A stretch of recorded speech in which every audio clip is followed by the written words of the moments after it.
Hi, everybody. This is John Cash Philippi with Gaming and Leisure Voice. I'm here with Melissa Arkson from Gaming Laboratories International, Bulletproof arm, or however that's said. I'm sure you'll correct me, Melissa, on that. But first, let me get a word from our sponsor, which is SSI POS or Signature Systems. If you're looking for a POS partner that offers all in-house services, including development and 24/7, 365 live domestic support, look no further than Signature Systems Incorporated, home of SSI POS, the top-rated casino point-of-sale system with all integrations, comprehensive menu management, no hardware lock-in, and and winner of the Innovation Award in 2022 Gaming and Hospitality Industry Awards. This is your one-stop shop for technology innovation. Learn more at ssipos.com. I should be able to recite that from memory, but it's so many words at this point. But yeah, if you are looking for a POS system, and I've said this many times before, give Mike Nardi and those guys a call. They're good folks over there, and I'm sure they'd love to talk to you about it. Without further ado, though, I really am I'm not more interested, but I'm very interested in talking to Melissa Arkson. We go back quite a few years, and she is probably one of the most impressive leaders that I've seen in a very long time. Not only as just a technologist in general, but she's risen to great heights in a very interesting, in cybersecurity. So there's a lot to that. But before I start that, Melissa, why don't you tell us a little bit about yourself? Thanks for that, John, and thanks for SSID for sponsoring. Love Mike Nardi. So I'm glad to be here today and talking with you guys on leadership. Like John said, my name is Melissa Aarskaug, and I am a global VP for the technology arm of Gaming Laboratories International called Bulletproof. It's hard to believe this year, John, is 12 years at GLI. I came to the gaming industry from the civil, environmental construction side of the house, and I thought I'd be in the industry for a year. And everyone told me it's once you get in, you can never get out. And here I am, 12 years later, still at an awesome company. You're trapped. Is that what you're saying? It's a trap. It's a trap.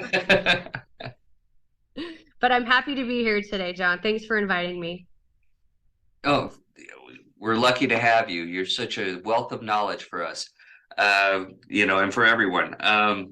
Liz, I'm in technology, you know that, and all I can say is you have risen to heights that are impressive to anyone. But as a woman in this industry and a woman in cybersecurity, it is such an amazing feat. How do you accomplish that? Yeah, I think, my personality is interesting. I think my background is in engineering, so most people wouldn't believe this, but I am actually an introvert. It's a true statement.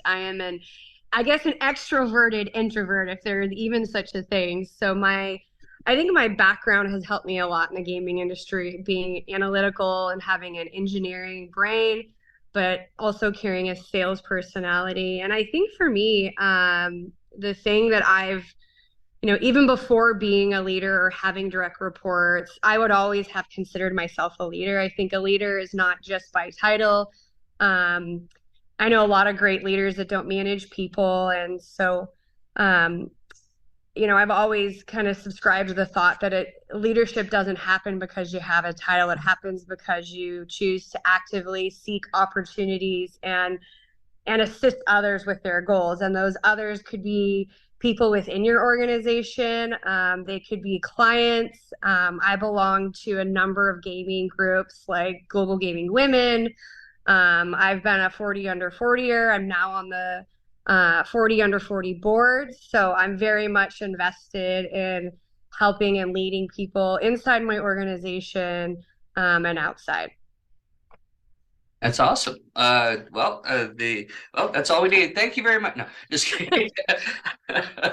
Well, we've talked a little about different styles, and I love asking leaders this about their style. What would you consider your style of leadership is? Because there's visionary, there's autocratic, there's bureaucratic, there's all these different styles.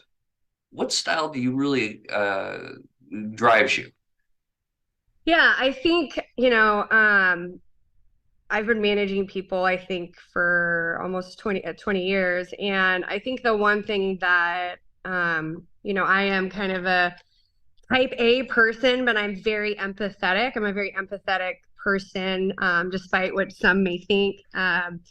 I think being empathetic to employees while pushing employees out of their comfort zone. I had one of my direct reports who had never spoke in front of people, and I literally said, "You can do it. I'm going to be there. I'm going to support you. I'm going to do it with you." And um, this person had never done it and was highly nervous in doing it, but really being there with him step by step, presenting and supporting him, and as well as pushing him kind of out of the nest is kind of the way I work. So, and really believing in the people as well and letting them make mistakes and then helping them.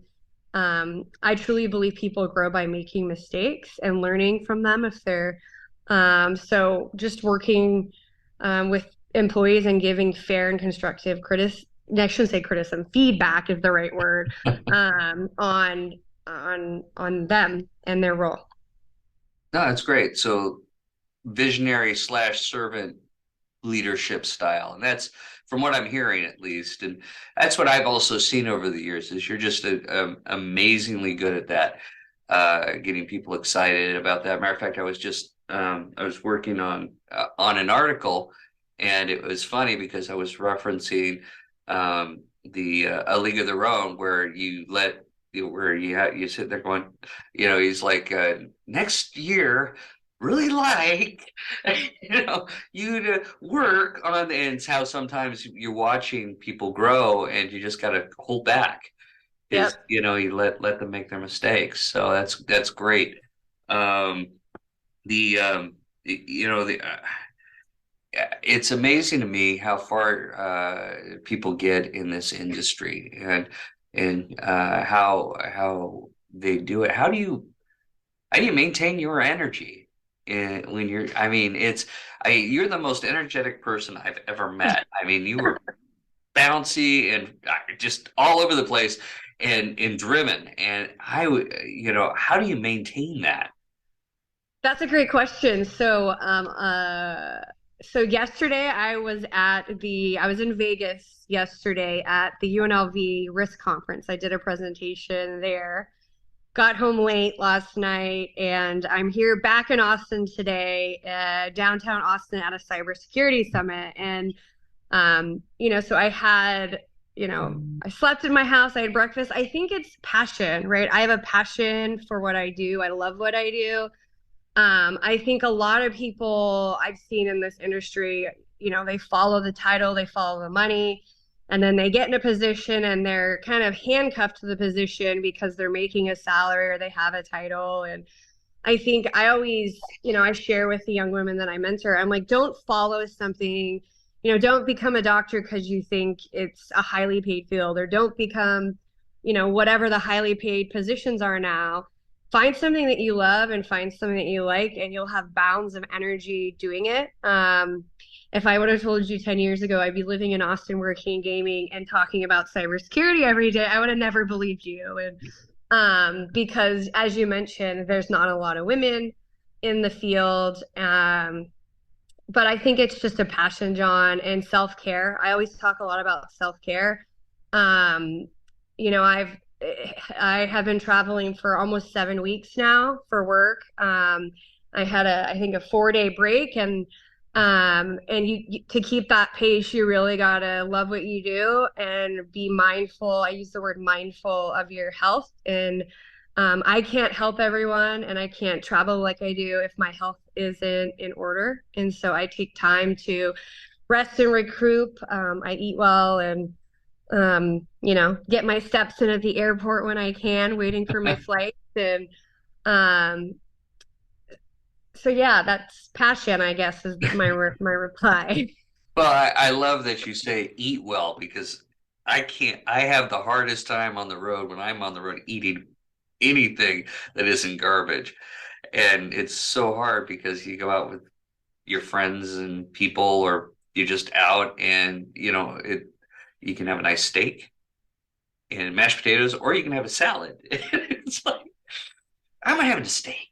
You should. And it's not about like I think that's the other side of it. Like, last night as I was leaving the airport, I had Starbucks protein box, right? That is not my ideal dinner that I would eat, but it's what you do. And then the next day you get back on the train and you do what you can. Oh, that's good. But it's nice that you bring that up as a part of just leading, just taking care of yourself, because a lot of us forget that, the first thing we got to do is take care of us, especially when you're do servant leadership and worried about everybody else around you. Yep, absolutely. I absolutely. So, any late projects that you have going on? Anything cool over at Bulletproof that we can talk about that you are want to bring up on the show? Any cool projects? We always have cool projects. Our main focus is, being the technology arm of GLI. So GLI is focused on keeping gaming products, certified and compliant. And, my side of the business is we're keeping that product safe and secure in the industry, given, industries, in my opinion, has gone from significantly behind technology and now we're moving, gaming is moving into we're ahead of technology. We're using a lot of new tools, cloud services, sports betting, and iGaming is being legalized across the United States. So there's a lot of, you know, ways organizations can make sure their products are secure and compliant in the industry. Well, I got to tell you, you've been around forever, and I've been around for, well, since Moses. But we've you know what I found is it used to be you just build a wall around your systems and you're fine. Firewall. That's it. I build a firewall and whitelist when I want to come through and you're safe. And nowadays it's gotten hard. It's gotten a lot harder. And I mean your team has been I know that because I've used your team before and it's been brilliant. You guys actually saved my butt a couple times. So I've been very excited. I'm very excited about Bulletproof. But the fact is, I mean, it's so difficult now to protect a company. Yeah, it's true. It's a tough job, and I see now a lot of IT departments are getting a metric around cybersecurity. So their pay raises, their bonuses are contingent on making sure their organization are safe and secure. And so if that touches your pay and your ability to get and keep people or tools or companies, it's really important to look at that and take a collaborative approach with not only just the IT departments, but other key players within the organization. Awesome. Well, listen, I've kept you for a little bit here, and I really appreciate your time, and we appreciate having you on the show. So, any closing thoughts?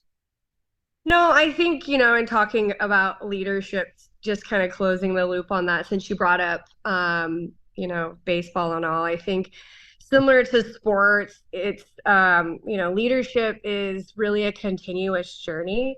It's not really a one size fits all. It's not really a man and woman thing. I think being flexible and adaptable and, you know, creating relationships within the organization is key. And I'm always working to be a better leader, not only for the company I work for, but for my children and, the greater good of the world. And I think that takes a number of key things being, really leading by example. I think a lot of times I think of children, raising children, they watch you do something and you're like, oh, I probably shouldn't do that anymore. They're copying me. And so I think really setting a positive example through actions and work ethic kind of trickles down through an organization, as well as just being really empathetic to your peers and your colleagues. Everybody's going through something. People have life that happens to them, and making sure that you're empathetic